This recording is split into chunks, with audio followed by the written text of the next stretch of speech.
Hey everyone, welcome back. Today we've got, you might recognize these. These are the Salomon Jungles, the original. There's a newer version. We're gonna look at both today. I only have the originals, but we'll look at the new ones online and some of the features. I am going to review these and I'm going to clean these. Right away, decent pair of boots.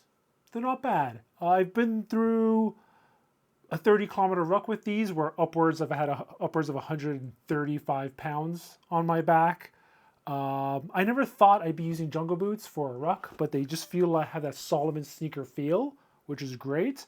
I've been portaging in these. I typically don't wear Keens or sandal-like shoes when I portage. I like my jungle boots. That way I have a lot of protection and a lot of support. I'm usually carrying a larger load. So yeah, I'll go through what some of those experiences have been. For now, I'll bring us to the slides and we'll look at some of the details around the Salomon Jungles. All right, here we are. So here's our marketing jargon. The Salomon Jungle Ultra Boots were developed for operations in wet, warm environments. The Jungle Ultra has a really stable advanced chassis and long distance comfort with EVA midsole, drainage holes, sipping the hydrophobic foams make it the perfect partner for jungle and water operations. So there you go. Benefits, they've got the Contra Grip. If anyone owns a pair of these Salomons, you know exactly what I'm talking about with Contra Grip. It's a pretty good proprietary rubber. It's got the advanced chassis. If you've ever heard of Salomons, you will hear of advanced chassis, 3D chassis, 4D chassis like on the very famous Salomon Quests. We'll look at some of what that means in a minute. Swamp conditions ready. Again, hydrophobic materials, drainage holes, and few layers make the shoe super breathable for any warm weather operation. I can tell you from a lot of portages and getting drenched in go ruck events, that is true. Price, these things are discontinued. I love reviewing discontinued shoes for some reason. You can find them on eBay for around $100, practically brand new. The new versions are steep, but $260. Details, they're rather light, about 520 grams. Midsole heel height is at 27 millimeters. Midsole toe is about 16, so you have about 11 millimeter drop. The inlay sole is textile, lining is textile, outsole is rubber, and the upper is a mix of leather and textile. Now, looking at the sole, very classics and very similar to the Panama grip. From those classic green textile, black leather boots they used in Vietnam. Of course, it's modernized, so there's a few more rivets in there and cuts.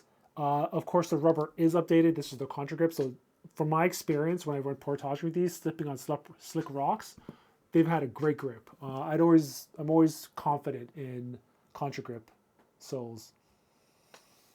Now for the advanced chassis stuff. A lot of this chassis, dual mid-layer EVA foam is usually just marketing lingo and junk, and you don't really feel or tell the difference.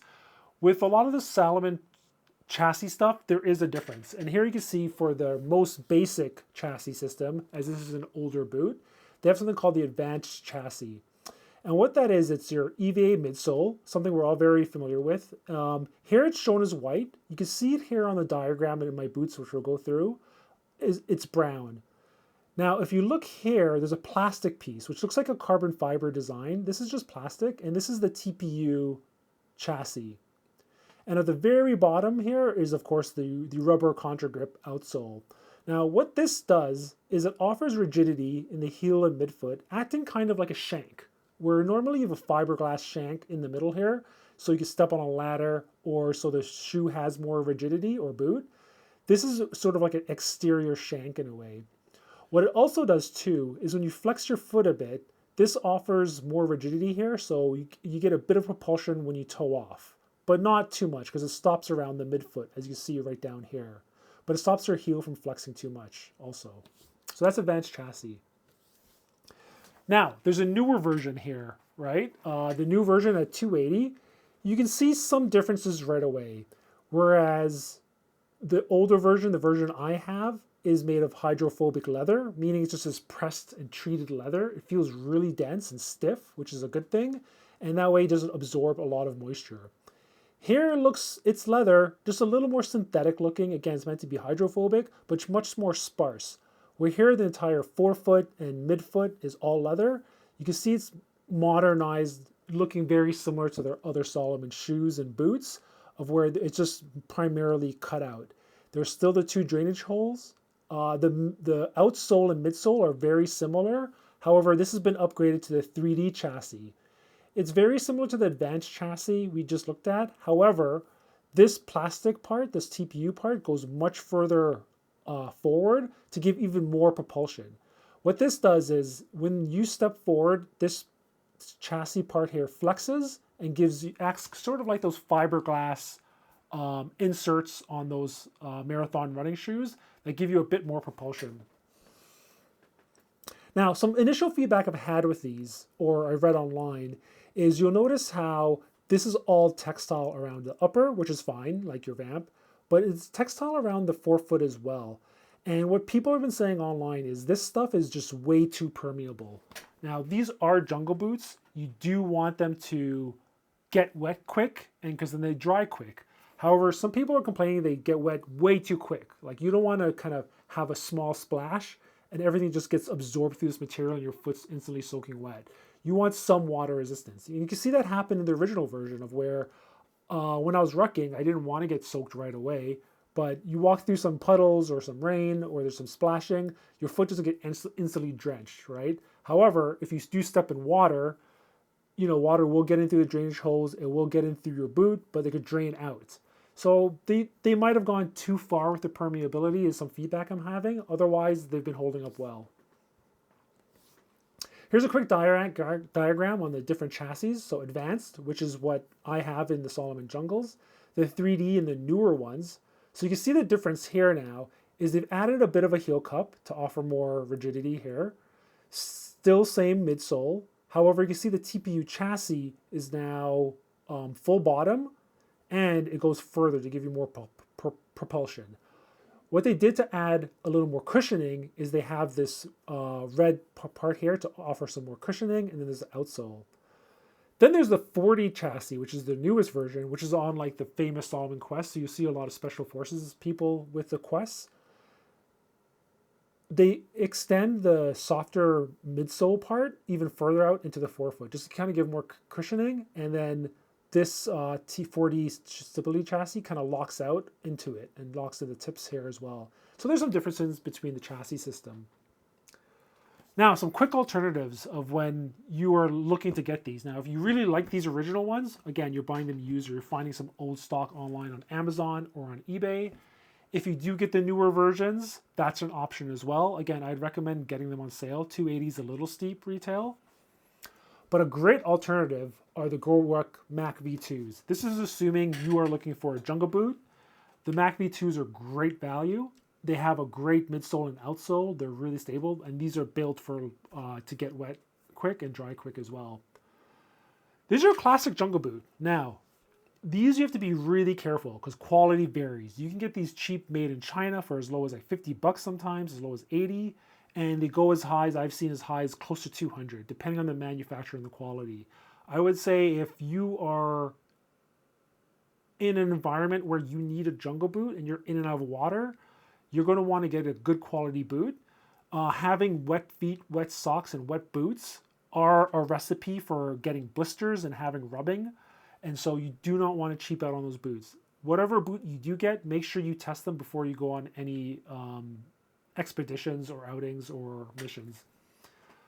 One boot I want to try, which looks really good quality, of course you pay for it, is a Danner Tropical. This is the newest jungle boot, and that comes in at $485. This one looks really interesting because it has a vibrant outsole. You can see it's stitched all around.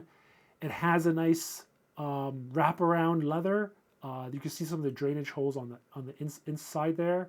And it's a nice mix of textiles. Of course, Danner has other sort of air quote jungle boots.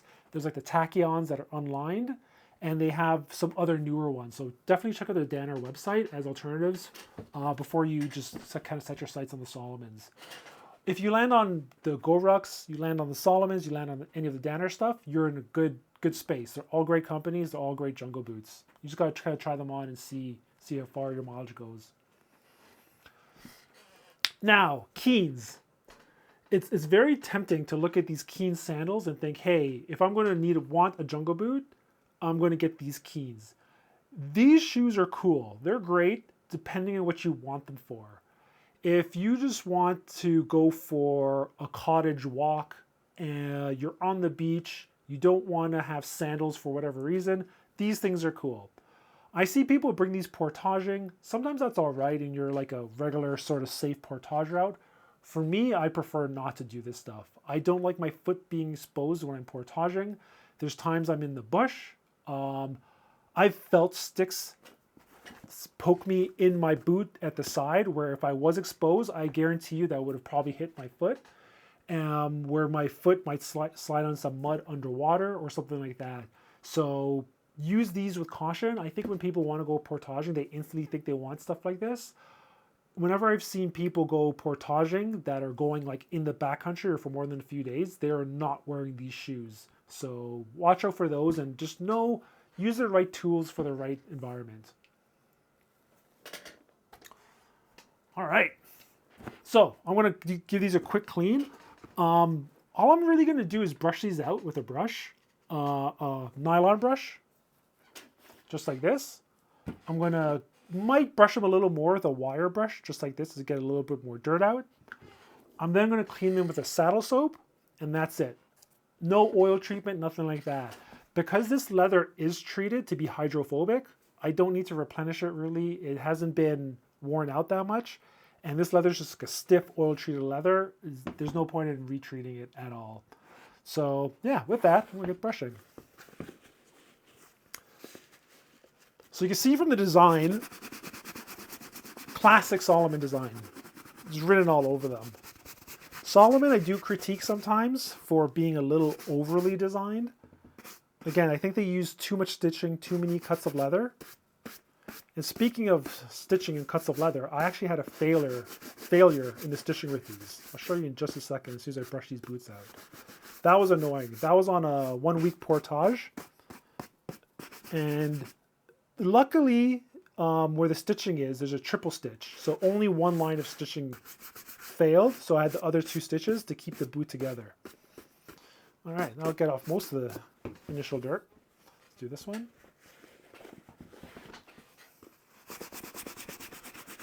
Otherwise, they look pretty good. They're a good looking pair of boots. They are on more of that sneaker looking type of boot. More modern design. Sort of like a sneaker with a tall vamp. All right, that's most of the dirt off. And let me show you where this failure was. All right. So you can see it on this boot. Right here. Let me see if I can get your focus. There it is. So if you look, there's a triple stitch. There's your 1, 2, 3 stitches. And it's right here where one of the stitches started coming loose. Right up to there. I originally had some shoe goo I just put on top because I didn't want the stitch to start failing further down. I've removed that shoe goo, and what I'm going to do is I'm just going to super glue it, like with just a regular crazy glue, and see how that holds up. I could bring this to kind of get this restitched, but I think the other 2 stitches are going to hold. But you can see here where the stitch ripped. That's where there's a lot of wear and tear. This is rubbing towards the outside, and this is where the shoe is flexing. So this is a manufacturing design thing as well. You can see in the newer version, they did fix this, where they don't have as much stitching right at where the flex point is. But this stitch should actually be a bit further back of where the flex should be around area like this. Having a flex at the stitch always leads to more wear and tear. It leads to unnecessary stress and pressure on it, which is why it ripped. So that's something to be aware of. I'm going to go over a little bit with this wire brush. I don't think I need to because there's not too much like caked in dirt here. These boots are pretty clean right now. From a comfort-wise, they feel like your classic Salomons. They feel like you're putting on a nice, stiff, supportive pair of Salomons. Salomons out of the box have a good arch support for my foot. They tend to be on the more narrow side, so if you have wide feet, they sometimes have wider fitting Salomons, I think. They're not especially narrow, but When I put on a pair of Salomons, I feel super supported throughout my forefoot and midfoot, and it's great. Something Danners don't do. Danners I find are pretty flat. So I always like wearing my Salomons. All right. Let's get some saddle soap going.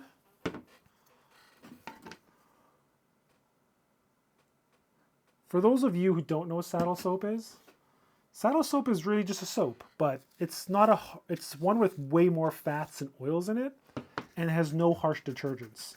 So it's just more gentle on boots, which are usually cured and treated with oils, right, to protect it. So you don't want detergents breaking that stuff down. All right, let's get this clean. So from a quality perspective, they're pretty good.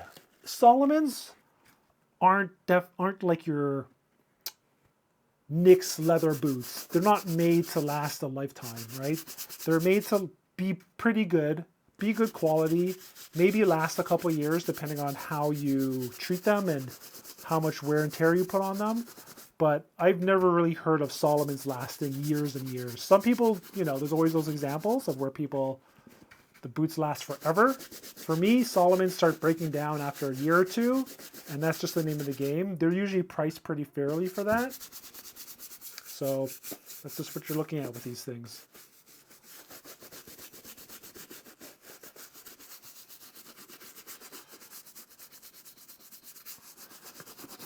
As a competitive option, the Goruck Mac V2s, they have a lifetime warranty on them. They have the SCARS warranty, so those things are guaranteed to last you for a lifetime, which is pretty awesome. There you go. Get those nice and clean.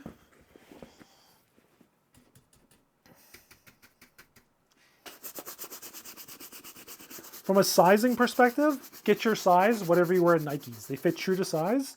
So whatever you wear in like your Chuck Taylors or your Nike running shoes, Salomons are the exact same thing. For me, I'm 6'1". I weigh like 180 and I wear a size 12. And I got these in size 12 and they fit exactly how I expect.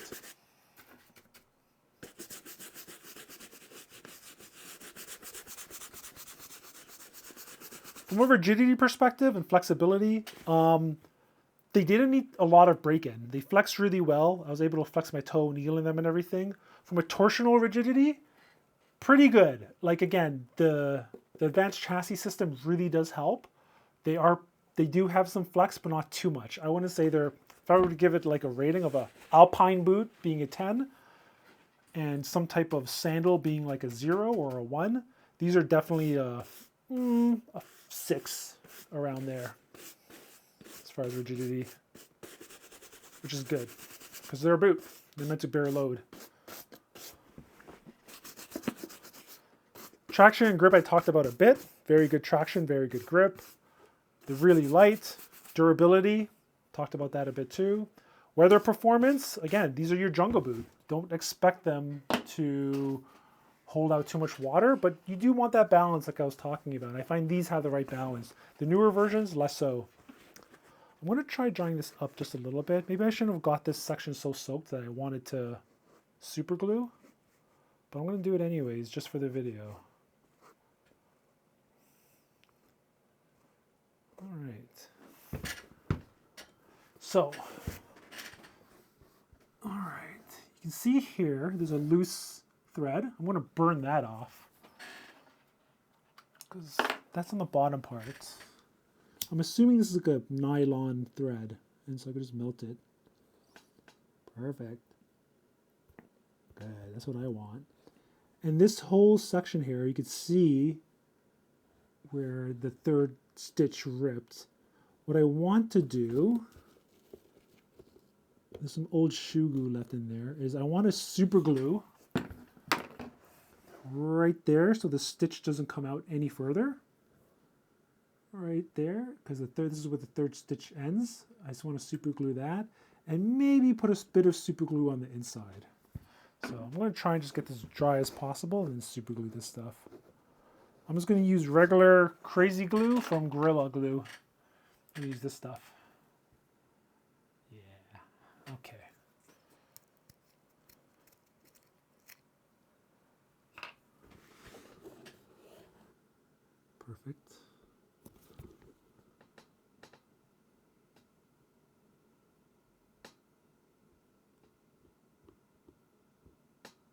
Just don't want this stitch coming out anymore.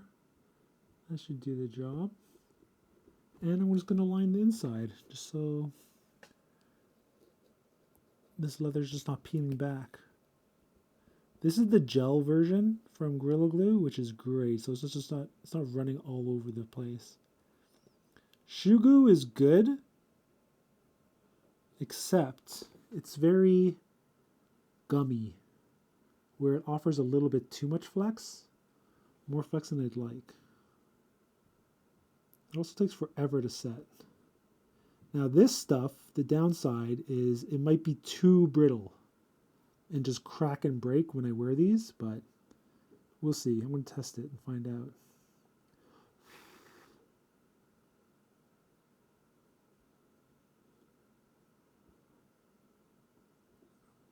Bit more here.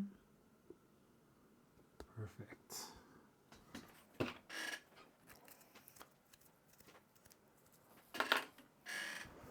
Super glue is just great to have. Always carry one of these tubes with you in like a repair kit. It can repair shoes. It can repair like a ripped sleeping bag.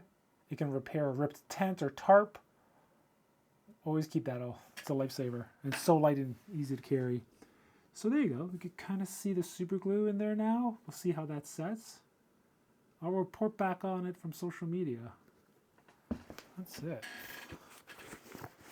I'm going to just wipe these shoes off. Wipe off the excess moisture. And clean up my outsoles. And that's the beautiful thing about jungle boots is they require so little maintenance.